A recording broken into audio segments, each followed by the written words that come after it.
we've been so conditioned to act a certain way or fulfill a certain thing or get married, have the kids, and like all of those things that we think we're supposed to do. And it's actually, well, you don't have to. You get to make decisions based on what you actually want to do. And maybe that's the divorce. Maybe it's starting the business. Maybe it's moving across country.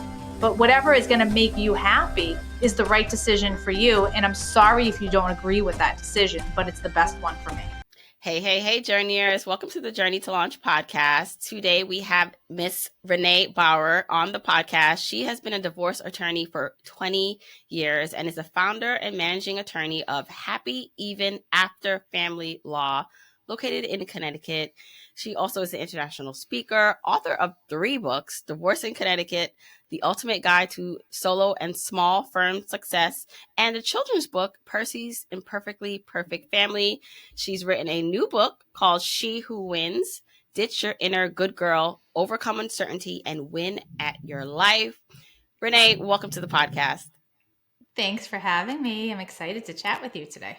Yeah, so, you have a not only professional experience with divorce and personal experience, which I'm sure we're going to get into your personal story around that, but you understand like how money and love, or the breakup of a union and love, how it impacts, right? Like money and people and how things change. So I do want to start there, and of course then get into topics in your book, because it's so much more, like, you're so much more than just a divorce attorney, right? Like you're an entrepreneur who is really seeming to go after like all the things, like, writer, your mom, and having this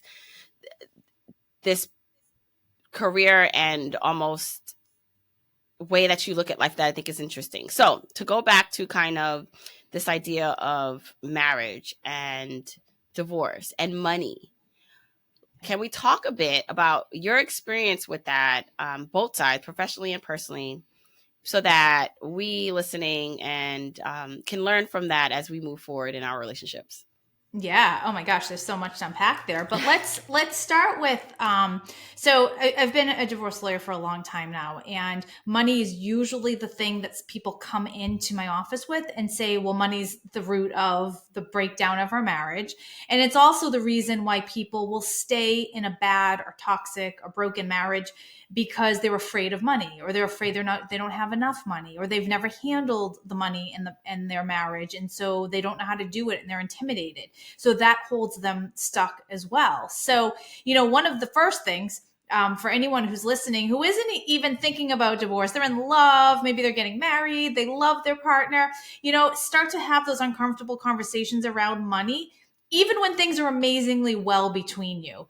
Like, because a lot of times it's like, you're planning the wedding, you're excited about picking the venue and planning the honeymoon and picking the flowers out, and you're not having conversations about money habits. Like, usually you're not bringing this up on a first couple dates, is like, hey, are you a spender or saver? But those are the things that are going to make you crazy in a marriage. So like, have those uncomfortable conversations and say, what are your money habits? Are you coming in with debt?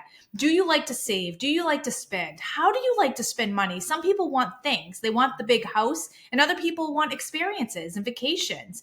And when that's misaligned, that's when conflict starts. And that's where there's some resentment, and someone's maybe spending too much, and the person who's a saver gets really nervous about that. Or the person who likes to have experiences feels like they're being restrained because they haven't budgeted for those things that are important to them. So having those conversations early on is so, so important for the health of your marriage. And people don't like to talk about it because it's not fun, but plan it, put it in your calendar, pick a Sunday once a month and sit down and look at your finances and look how you're spending money, and stay on top of that like a business owner would in their books, in their business, if you're doing what you're supposed to be doing, but treat it the same way. So that's the first piece of it.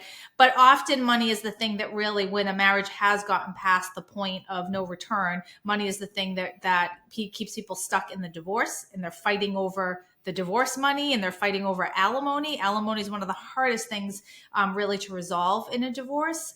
And then the life after and how to handle that. So there's so many important conversations around money, but so much of this really is about this whole scarcity mindset with it, right? Because they're holding on and they have this fear and they're worried about never having enough. And rather than looking at things and saying, okay, what can I do to change the circumstance? How can I take control? How can I educate myself by listening to podcasts like this and taking, learning and having that information and taking responsibility for what you know about money and investing and retiring and all of that, rather than letting another professional just tell you what to do with it, is taking control of that. So one part, you're talking about being proactive when you're maybe just dating and getting to the stage of engagement and going to be married.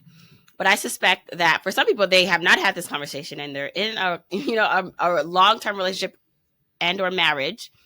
And they know that this needs to be brought up. Like, it's not something they have addressed, but they're becoming more financially aware. They've been listening to the podcast and they're like, you know what? I need to get on the same page with my partner.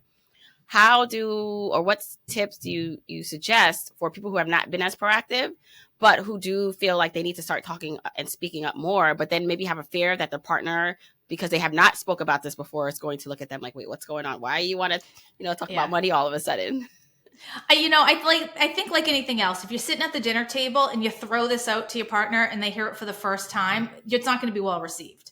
So you have to like prep the conversation to be like, hey, this has been on my mind. I think we should talk about it. Let's schedule a time that we can carve out where we're completely not distracted and it's just us focusing on that. So you're giving your partner the opportunity to kind of get their headspace right, and that they know, okay, now's the time that we're gonna talk about this, and they don't feel bombarded. Because often what happens is, with that conversation, someone sits down and was like, and you're doing this and you're overspending and you're, and rather you come to it with an openness and not this accusatory tone. It's come to it with an openness of, let's look at our finances so we can set ourselves up for the best financial future and independence, so we can do all of the things that we both love and want to do and explore and travel, and like as a team.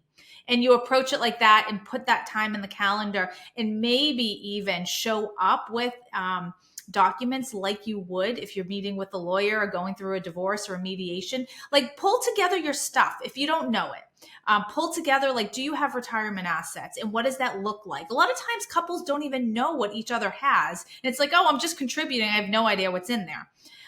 Pull it together. Do you have credit card statements or debt that needs to be paid off? Bring the current statement so you can look at it together and say, okay, let's come up with a plan. But you both show up prepared to have a conversation, and keep it civil, keep it business-like, and really try to keep the emotion out of it. Because as soon as the emotion gets into the middle of that conversation, then it becomes really hard to walk away with a strategy or some things that you're both going to work on together. Right. Now, I know every state is different, so you may not be able to speak to each state, but in general, can you talk about maybe what typically legally in a marriage, like if you don't have a prenup signed, and maybe we can discuss prenups and postnups. Mm-hmm. But also I want to talk about if you have nothing signed, because honestly, in my world with my friends, not that I know of, have prenups. Like, it's just not something that is done in my real world versus what I know should be done. And I hear all the time from my colleagues and people in online and in the industry. So if you don't have a prenup, what does that look like in terms of if a marriage is dissolving? And again, I know it depends on state, but we'd love to get some insight there. So, and as for prenups, such a great question, because I don't have a prenup. You think, right? Like, you think a divorce lawyer would have a prenup. But and for me, the decision was in Connecticut, and a lot of states are like this, you leave with what you came in with. So when I walked into that marriage, here are all the assets I had, here are all the assets my husband had, and that's the starting point for how things get divided. If the marriage broke down, it was like what was accumulated from that start point forward. Now, a prenup becomes really important. I do think when you have a lot of assets and when you're on your second or third marriage and there are kids and you want to protect your children and make sure your children are the recipient of the things that you've acquired. So that's when a prenup is important. And, I think at the base of all of this is having those in conversations too, and not just going straight to the lawyer and saying I want the prenup done, and not telling your other lawyer until they get like a correspondence from the attorney. But it's just like having those conversations. What do we have? What do we have, and what's the plan if something were to happen? Is it the intention that we're going to preserve what we have for our children from previous marriages? Everyone's situation is so different, and I always hesitate, and people think just because I'm a lawyer I'm going to say like just across the board everyone needs to get a prenup, and I don't feel that way. I think that it's really different for different circumstances, and whether there's generational businesses that are coming into play and things like that impact whether you need one. So what was the second part of that question? Well, okay, I might kind of pivot or okay. stay on. Right. I'll stay on kind of in this realm or in this area and talking about kind of what you think happens, because I think no one wants to go into a marriage thinking it's going to dissolve or be negative. And then oftentimes, right, like you think that you'll be reasonable. Like, even if you are happy right now, when I think about, God forbid, if my husband and I were to not be together, I'm like, well, he's a reasonable person and I'm a reasonable person. So why would we have an issue? But, so I guess you probably have many stories in which, and maybe not. So I guess because I have not experienced divorce, but I've heard or known of people who have gone through ugly divorces, and they, in the moment when they got married, said, oh, I would have never thought my partner would do this, like try to come after something I had already, or take more than what they thought was deserved to them. But then I'm like, well, I felt like there were traits that your partner showed you that they could have been this kind of person. But I also don't want to be naive to feel like just because, your partner's never done anything that they can't turn and do something unexpected. So with that, I'd love to hear kind of from your experience what that looks like. Is it a fact of just like you choose the right partner who's not going to, even if things break up, they're not going to be so negative and cruel, or it doesn't even matter? You've seen the nicest, most reasonable people go at it and change their whole tune once things got bad. I think that usually, so a divorce brings out the worst in people for sure, but I think that that's just an exaggerated version of who they actually are. So I think someone who is reasonable will continue to go through the divorce process in a reasonable way. It might be emotional, but it will still be reasonable, and ultimately they're not looking to hurt the other person. I think that when you have a lot of conflict or animosity or toxicity in a relationship, that becomes the same for the divorce too. And especially if you're dealing with some level of mental illness that one person is struggling with, that becomes a factor too. So you certainly, everyone likes to think that if one, you're never going to end up in this situation, and two, if you do, we're going to do this in a really nice way, but you just don't know. And sometimes the attorney impacts that. Someone can rely on their attorney so much, and their attorney is flaming the fire and causing conflict. I mean, it's not unheard of for that to happen. So, it's and that's where, if you look at like what really happens in the worst case scenario, if you think about like what's the worst that happens if we don't have a prenup and we find ourselves in this situation, you're looking at 50% of everything gets split down the middle. Like, that's a good starting point. No one's going to walk away with 90% of everything and the other person has, nothing, just a shoebox. Even though people want that, like, people will fight to make sure their spouse gets as little as possible. And at the end of the day, you're talking about probably a variation of like 10% swing one way or the other. Now, where I'm not talking about the celebrities who have these obscene amounts of support and alimony. Like, we're talking real world people, And in that case, you really see a 10% swing. So maybe you might see in a particular situation where it's a 60-40 split, and there's like a reason for it. But usually dividing things up equally is what the court does, because they want both people on equal footing, and that's what they consider fair and equitable. Is usually the terminology that they use when dividing assets, is a fair and equitable division of all property and assets. So that's where it sort of lies. So people, who come in with this conception of like, I'm going to fight and I'm going to make them suffer, ends up with this same exact thing as the person who's like, listen, I just want us both to go on our way and end up moving on with our lives, and I want them to be happy too. But the only difference between those two people is the really high conflict one probably just dropped 20, 30, 40 grand on attorney's fees, which is really sad, because that could be money that went back to the family, the kids, to set each other up, in a different living situation. And how can stay-at-home parents or people who are not the breadwinners protect themselves once they're already in the marriage if there is no prenup? Like, how does that work for someone if the relationship dissolves? So it's the same thing. So the what you're going to hear, and this is kind of like the information that no one wants to hear, unfortunately, but it's the truth, is that when we have someone come into the office who's a stay-at-home parent, and they say the arrangement was that I would stay home and raise the kids, and that was always what it was. Well, that was assuming that you stayed together as a couple. Now, if someone is earning $500,000 a year and you're taking that income and you're splitting it too, then yeah, you probably both can survive off of that. And maybe that person can continue to stay at home, but that's not most people's reality. The fact is that that one person's income won't be able to set up a household and pay all the bills for two separate households. And the thing that people don't want to hear is, okay, what are you going to do to go back and earn some income on your own? Let's look at, what did you do before? Do you have any certificates? You want to go back to school? What can you do? And because honestly, what I say to people is, why do you want to rely on the check coming through from your spouse? Like, there might be some time where it will take you a little bit to start to earn your potential, but why at the end, why 10 years from now or 15 or 20 post divorce do you still want to rely on your ex to pay? Like, what if they stop sending you checks? Then you have to chase them. And so, like, the most powerful thing you can do is start to figure out your plan to become financially independent as soon as possible. And all of the other stuff, the support is icing on the cake. But people don't want to hear that, because what they say is, I was supposed to be the stay-at-home parent, and quite frankly, the courts are not taking that as a reason for someone not to work anymore.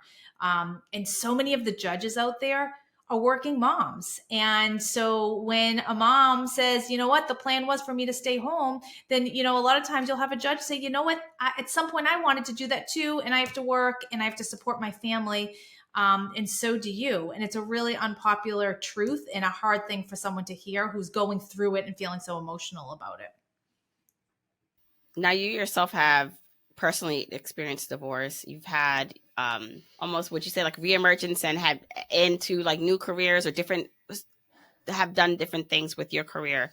So I'd love to talk through how you navigated that, knowing all that you know as a divorce attorney, going through it yourself, and then how you pivoted. And we'll talk more about your career in the book. Yeah, so I did a really crappy job of merging the two. So while I was like showing up to work and doing my job as a lawyer, I was really a broken version of myself, and I had not reconciled that I had gone through two divorces, and the second one was a doozy. Super short amount of time I was married, but also such a huge amount of shame that I had around that divorce, because it was like, I saw the people like, I told you so, like you got married too quick. I told you so. And so it was really hard for me to reconcile that I made a poor choice. And I kept that part of myself quiet for so long. I didn't talk about it. I didn't share it. I certainly wasn't going on podcasts saying what I just said. But the minute that I actually started to share that story and the shame and the pain from it was when everything sort of merged together. And I realized that people need to hear this story, and and like clients wanted to hear like, oh, I can listen to advice from you because you've been there as well. And listen, when I went through my first divorce, I had just started my law firm. I was 1 year, and I was working on a folding table. I had, I think, maybe 10 clients if I was lucky.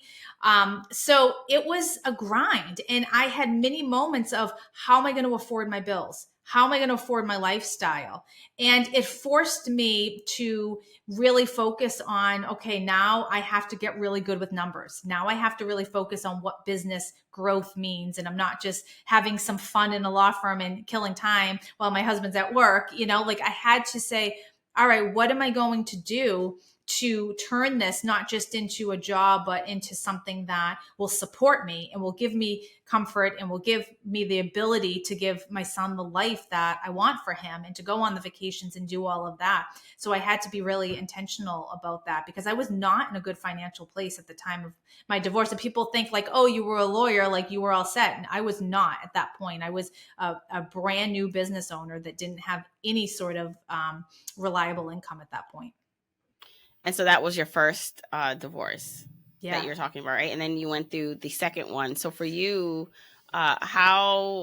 how were you navigating kind of, I know you talked about the shame a bit, and it's so interesting that fear that you didn't want to share, you had to work through yourself, is what made you more relatable, probably more authentic to your clients. And then you have a story to tell, now that you're on podcast, you can see the other side of it, which makes you so much more relatable, right? And so it's just a side note for anything that someone is going through that feels embarrassing, feels shameful, is that there is someone who wants to hear, or it can benefit when you're ready to share it, if you're going to share your story in that way. So, but as you started to kind of do more, I'd love to hear what, because you could have just stayed a divorce attorney, right, and just did that. But I want to talk more about you going into other things, doing other things, writing a book, starting businesses, what that was like for you, and how that relates to the topics in your book, She Who Wins, because I'm sure that you talk about like what caused you to do those things too.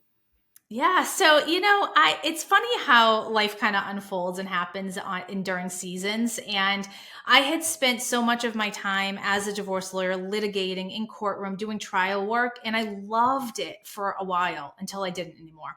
And it sort of was sucking my soul, and it was exhausting. And I'm a huge empath, and it was like really hard to separate. And when COVID happened, everything shut down. The court shut down, and I said, you know what? I feel like there's a bigger message here.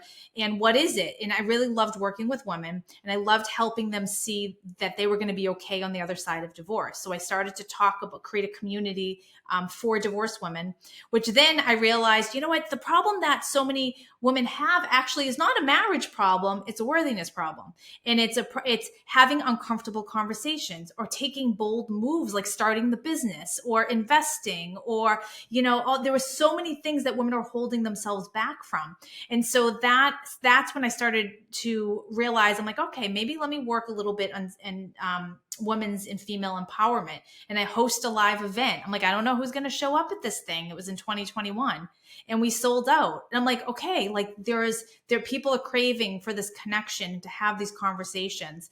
And that became the She Who Wins platform. And then so I'm a writer to my core. It's what I've done before anything else. And I've always dreamed of writing the book. And I had these other books, but they were more of like guides. One was a children's book. One was a divorce in Connecticut. Not at all fun to write, but I really wanted to write something that felt it was from my soul.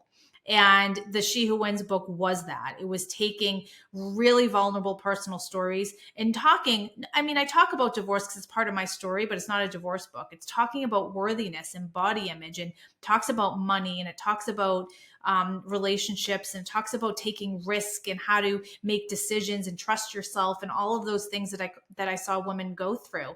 And that was the basis for the book. And I'm an entrepreneur to my core. I love it. I love the process of starting a business and then seeing what happens and seeing how I can grow it, and seeing all the mistakes I can make along the way, and like how many times can I fail before something like works, and that's part of the joy of being an entrepreneur, because it's embracing failure and embracing rejection and saying this is just part of the process, and it just makes for a better story. Are you still practicing or law and have your law firm? So funny that you ask that, because I still own my law firm as we are doing this right now, but I'm in conversations to sell it in the next year. So Wow. I will be exiting the firm.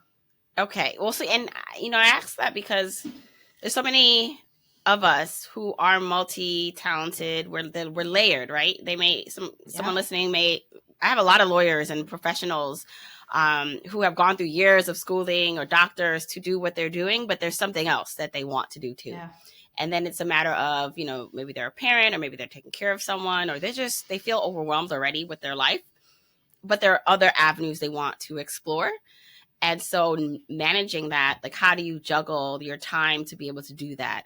What things did you do to be able to figure out or have the space and capacity to pursue these other things, to write a book, to maybe pivot from what your identity was as a divorce attorney, right, to where you are now? Any tips or advice on that? Yeah. So I was working with someone at the time who said, create a no list. create a list of the things, and she pushed me on it, that you will absolutely no longer do. The things that do not fill you up and the things that are just taking up your time.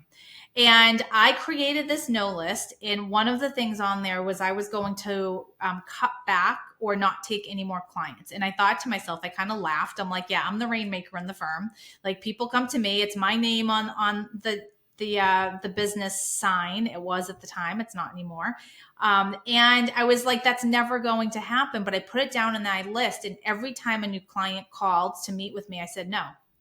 And I sent him to one of my other lawyers, and that started to create more time and more opportunity. And it started to open up like such clarity in myself of what I love doing. And I realized, because I still had cases ongoing, and I realized every time I was working on those cases, I felt like a little bit of myself die. You know, it was not filling me up or lighting me up. Every time I sat down at my computer to type or went on a podcast or spoke on stage, I lit up. And I'm like, I had to follow that and know and have some trust that, those were the things that I had to follow. And honestly, at this point, as I'm talking about selling my firm, there's a little bit of like fear with that. Like, to be completely blunt with you, it's like I spent all of this time building up this firm that's a reliable income stream now. And it's like, I'm going to let go for the unknown and what's on the other side, and have some faith that it's all going to fall into place. And so there's that, but I'm like, if I'm going to preach, if I'm going to practice what I preach, I also have to leap and know that sometimes you have to take those risks and make those bold decisions in order to take your life to the next level. And that's exactly where I am right now. I'm like doing this dance of like, safety. No, go for it. No, stay exactly where you are because it's comfortable. No, like, take the leap, because what's out there is like, could be potentially massive. You talked about the worthiness issue that a lot of women face. And by the way, I think men also have this. I think it comes off over toxicity, totally. Masculine toxicity, or it comes off at something else. But let's talk about that, because I feel that worthiness, that inner wealth, or how you feel about yourself ultimately, because I think, there is a part, I think, of all of us who maybe don't always have the best self-talk or have fears, which is fine, right? Like, but the confidence and or the good self-talk and all the good things outweigh like the negative. And so kind of like we rise a bit above what can hold us back. But I'd love to talk about the worthiness topic, because I do find that for those who don't really know or feel that they're not worthy, they don't fulfill their potential, right? Like, they don't go for the opportunities. They're afraid to fail because the failure for them feels like it represents them and not just like an experience. So how is there a way that someone is actually thinks they're feeling worthy, but deep down it's not worthiness? Like, they don't feel like they deserve something? Because I find that if you ask someone, do you feel like you're a worthy person? Most people will say yes, that they are worthy. But then if you saw their actions and where they are in life, you'd be like, wait, something is missing. So one, how do you know if you really are confident and feel worthy versus you're just saying that? And then what are some steps we can take to feel more worthy and to really live that truth? So what are you saying yes to? And are you saying yes to things just to keep other people happy? That's a worthiness issue. I'm a recovering people pleaser, and so many women are. It's like, because you're told like you want to make sure everyone's comfortable. And as a mom, especially, like, you want to make sure your kids are comfortable, and you want to make sure and so you put yourself last on that list. So if you catch yourself constantly people pleasing, that's a worthiness issue, because you're saying to yourself, I'm not as important as everyone else. My happiness isn't as important. My self-care, my sense of peace, my lack of anxiety isn't as important as everyone else. Like, that's usually how that manifests in a way. And I see it all of the time. Like, I have really good friends who have major worthiness issues. They wouldn't even know to name it. They would not be able to put a word to it. But when it comes time to, hey, let's plan a girls' weekend to like fill our souls and just laugh and eat good food. And it's, I can't, because all of these other things are happening, which are all, I need to people please. And I need to not have mom guilt because I'm going to miss one of my kids' soccer games. And I'm not, and I'm like, they have a worthiness issue because they're not putting themselves first. So it's like, pay attention to the actions, like you said, What are you doing for yourself? What are you saying no to things that you really don't want to do? And no, full stop, without all of these explanations behind it. And like when we feel like we have to keep showing up and saying yes and doing things that don't feel good, that's a worthiness issue.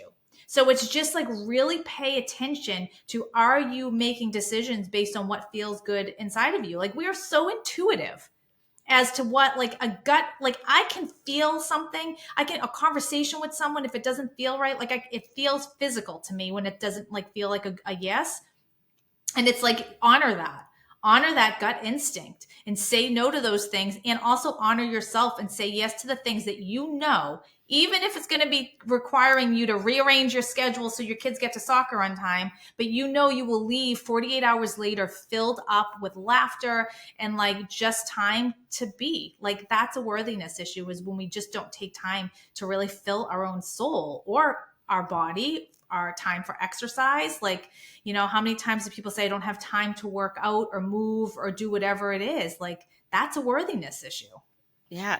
I was thinking too that you can probably maybe tell based on how other people treat and value you. Not that you should be defined by, someone else's bad day, or if they're not a good person and treating you right. But, it's like, how are the people around you treating you? And then I would also do buckets, because I also know of some people where they have great friends, but then like the person in their relationship doesn't treat them right. Or, so it's almost like doing a evaluation of, how do my kids respect me? Does my partner or spouse treat me well or respect me? Do my coworkers? And again, it's not an indication that you're bad if they are not treating you right, but just to see in terms of worth, because I do really believe you teach people how to treat you or how to value you. And it'd be interesting if we all did that kind of assessment in our lives, and we're honest with ourselves. Do we feel like our friends value us or treat us right, or deem us as worthy? And be willing to let go of those relationships that don't. Or, if you can't let go of them because we can't, our family members, our relatives are our relatives, but be willing to have some boundaries, or have that tough conversation to say, hey, I don't feel good when you do this. Or if you don't want to have that conversation, just put some, some protective shield around you when you're going to have that visit, and know like, okay, I'm going to remove myself, take some deep breaths when I start to feel triggered. But yeah, I mean, and then like for friendships, let go of the ones that don't feel good to you. Like it should not have to be so much work or angst, or anxiety. I mean, like, we're grown women, and all you're listening is grown adults. Like if there's a friendship that just doesn't feel good and requires us to work and have to constantly have like, I had someone recently who reached out and was like, I feel like you're mad at me. And I'm like, wait a second, we're grown people. Like, how about the conversation? Hey, like, let's chat. Are you busy or something? Not the, I feel like you're mad at me, but like being willing to let go of the ones that really aren't aligned with where we are in our life currently. They may have been part of our growth or our life in the past, but it's okay if you've outgrown them. And I know this is one of the topics in your book, is the getting out of that good girl, or overcoming like this good girl syndrome or perception. Is that also being willing to walk away from people? Like, what is the balance between, I'm no longer going to live up to society's standards of what a good girl is, but I also don't need to treat people badly or assert myself. So I'd love to know the balance of that, and then how you navigate that and recover from being a good girl. I love that. I love that question, because it has nothing to do with being like the big B. Like, it's not, saying I'm not a good girl anymore doesn't mean you storm through the world angry at everyone. It's a complete opposite. It's you show up with kindness and empathy for people, but with detachment as well. It's like, you know what, if you're not happy with something, then that's a reflection of you and not me. And being willing to still have those hard conversations, even when they're hard, and you look at someone in the eye and say, this is how I feel. I'm demanding you to respect that opinion, And I'm sorry if you don't agree with me, but this is still the way I feel. And it's not having the conversation because it's uncomfortable. And usually when you don't have the conversation, it's because you want to keep them happy and not yourself. So it has nothing to do with being overly assertive and overly aggressive. It's just being like, this is who I am. And I'm going to be unapologetic about having feelings or opinions. And I'm going to respect yours too. And it's not coming all out hot and heavy at somebody, but it's just not shoving your own like down to the bottom of that list. And we're so conditioned to people please and not have boundaries and smile. I mean, how many, if for the women listening, we're told like, you'd be so pretty if you smiled. And it's like, we've been so conditioned to act a certain way or fulfill a certain thing or get married, have the kids, and like all of those things that we think we're supposed to do. And it's actually, well, you don't have to. You get to make decisions based on what you actually want to do. And maybe that's the divorce. Maybe it's starting the business. Maybe it's moving across country. But whatever is going to make you happy is the right decision for you. And I'm sorry if you don't agree with that decision, but it's the best one for me. Yes. All right. So you mentioned something about being able to like walk away like from relationships, and it just like came to me. I know, I'm a believer, or I believe, in great marriages. I'm just as impressed like if someone is happily married, or at least, like everything can't be roses, but they've made it through and they've been together for 20, 30, 40 years, like long-term marriages. But I'm also equally impressed by women, mostly when like if I, like you said, you've been through 2 divorces, like the fact that you can like walk away from relationships that are not serving you, because I do feel like a lot of people stay in relationships that are not good. And so I'm also equally impressed by people who can, when it's healthy breakups, or at least, it's not toxic, that can say, you know what, this was not working for me. And so I'm choosing to walk away, because there's so many of us or people who don't walk away from situations, whether it's the job or the person or the friend. And so I really just want to highlight that, because that does show this whole good girl, or this persona that sometimes we want to keep up for appearances and for other people, doesn't serve us. Yeah. The other thing, there's like a video going around of this girl, and she kind of came on, like she was saying, I did all the right things. I have a degree. I don't like post salacious pictures. But she was just listing all the good things she's done. And she's like, and I'm still single. Like she was kind of upset about, and like another couple showing off their love and saying, and look at me, like I've done it all right. And so some of the comments were like, this is what happens when you're just looking at all the right things based on what other people think. And then, versus if these are things you truly wanted to do, it wouldn't be based on, oh, why don't I have a relationship because of all these things? So I would love to kind of get your insight or thoughts about that too. Oh my God, I want to look that up. So, so, on another, twice divorced, but I'm happily married a third time right now. So we've been together 10 years, and the connection and relationship we have is so beautiful. And I can't say, is anything perfect? Nothing's perfect. Like people have conflict in relationships, but we both came into that relationship really vulnerable and saying, here's who we are. Here's what's important to us. Here's our communication. Like an effort and intention into our communication and talking things out and listening with civility. So, I think to that post, it's all of those things, are great, but that's not the connection that you're going to have with another human. A degree on the wall doesn't mean you're going to be a match for a good person. It's like, it's the soul match. It's the heart match. It's the, like I look at it as not on paper. Like I can look at my first husband and like on paper, we were great. We checked all the boxes. We had the degrees and the house and the picket fence and all that stuff. But as a connecting as people, we weren't the best match. So for her, I would say just have patience, enjoy your life. Like your whole life isn't meant just to find a partner, but have fun and know your worth, and don't devalue yourself just to be in a relationship with someone else. Because when that right person comes along, they're going to value you exactly who you are and the history that you've had and all of the other things, but it's the match, that the connection that matters. And who has a timeline for that? Like, and that's when we see divorces happen, right? Because someone thinks that they're supposed to be married by 30 years old and have a kid, and now they're forcing something, and now it's not a full match. Like, just be patient, and the right match will come to you, but don't compromise who you are and your values for that. Oh my gosh, I'm gonna send this portion to my little sister who thinks she needs to be married and have kids on a timeline. No way. Okay, I love that. Let us know more about this framework that you talk about in your book, where you call it the stop, drop, and roll framework. And it's basically the way you teach so that you'll always win. So tell us more about that. Yeah. So I wanted to come up with something that was really memorable and easy for people to apply. And I realized I was, for all of these years, unintentionally bringing clients through the same process, and didn't know it was actually like a framework forming in my head. But I would constantly, because they would come to me and they'd be like, well, how do you know? And so then we'd have a conversation about, okay, well, let's first stop before we do anything else. Let's stop and talk about what's living in your heart. What's your heart telling you, and what is your head talking you out of? Your head's keeping you small. It's trying to keep you safe. What's your heart telling you? And that was that first step, because once we get to, start to uncover what it is that's actually driving you or not, or preventing you from moving forward, then we can move on to the next step. But first we have to get really clear on what you're being led by. So that's the stop and assess.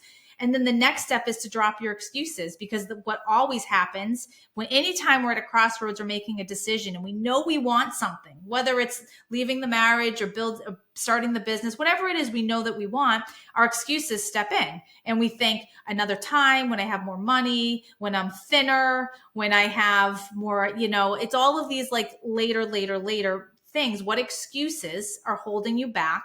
And then when you start to follow your heart and recognize and acknowledge the excuses that you've allowed to play too long in your life, then you roll into action, because thinking it and knowing what you have to do is really useless unless you take action. You need to take the first step forward to move things, get things going. And then that creates momentum. And that's why we're rolling into action, because once you take that first little step, then momentum starts, and the next step becomes a little easier. And then the next is a little easier after that. And it's not about just necessarily taking a massive leap. It's just, what's the next thing that you need to do in order to continue movement? And why you always win is because if you're no longer stuck in this place of saying, what do I do? Where do I go? How do I know? Like, I know I'm being called to something and I can't make that decision. If you start moving, you're following your heart and you're not allowing excuses to hold you back, you will always win. You will always end up in a better place, even if it looks different than what you anticipated. Because I firmly believe that sometimes the universe has a better plan for us than we do ourselves. And we just have to let go a little bit and have faith and continue moving in the right direction. So that's the stop, drop, and roll equals win. I love that. Now, when it comes to like your book, who is this book for? In terms of, the woman that is listening, what was your intention, and who should pick up and read this book? It is for any woman who is at a place in their life where they feel stuck, or they think that this is as good as it gets. And for some, that might resonate as being in a marriage that feels like it's come to completion. For others, it might be feeling like they're in a job that they absolutely hate. So it's anyone who just feels like they're on this hamster wheel and they feel like they want more out of their life. It's for them. Oh, love that. Can you please tell everyone when the book comes out, where they can get it, and more about you, where they can follow up? Yeah, so it comes out on September 5th. So by the time this episode drops, I think we might be about a week or so out from publication.